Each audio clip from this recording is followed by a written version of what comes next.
Hi my friends, CA here, and this week's book pick is the picture book, Imelda and the Goblin King. Imelda is a little girl who happens to live by the forest where the fairies live, and she loves interacting with them and learning their secrets.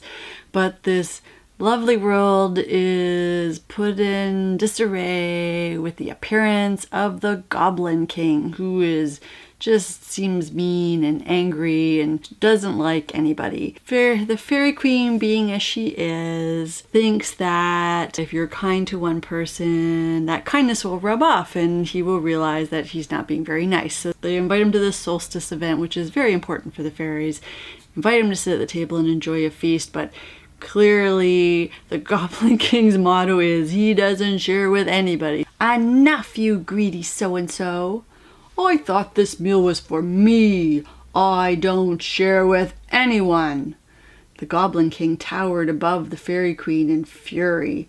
No one told him what to do. He leapt to his feet and smashed up the feast and grabbed the queen. Well, the fairies don't know what to do. The person they call upon is Imelda. With the help of the fairies, they create a pie, half of it with blueberries, which will change the color of his hair, and the other half with red berries, which will turn him into a worm. She brings this pie, and the hope is if the Goblin King realizes his mistake and is open to compromise and letting the queen go, she would cut him a nice slice of the blueberry pie. But if he wasn't in any sort of open-mindedness, clearly from his past behavior, he would take the whole pie and eat it all, red and blueberry aside. And as you can guess, what he did is ate the whole pie. Ended up turning into this little tiny nothing worm. Queen was released and Imelda was crowned sort of the new queen of the goblins.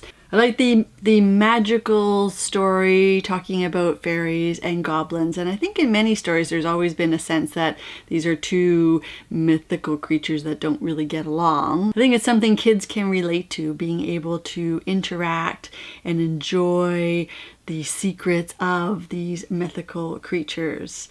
I also really like the illustrations in this book. It adds to that whole magical feel when you're talking about the fairies and goblins. So that's this week's book pick, the picture book, Imelda and the Goblin King. A nice addition if you're looking for fairy tales. Although it is a traditional sort of happily ever after, there is the nastiness of the goblin, and there is child Imelda who interacts with these magical creatures to help restore order in her magical world out in her backyard. I'll be sure to include some information down below in the description about the book should you be interested in adding it to your own collection. As always, you can find me here on Wednesdays talking about books for kids, perhaps books you hadn't considered adding into your child's home library. If you like this content, like to see more content like it, be sure to give it a little thumbs up. Don't forget to subscribe if you haven't already, and hit the bell icon so you can be notified of more content like this as it is uploaded.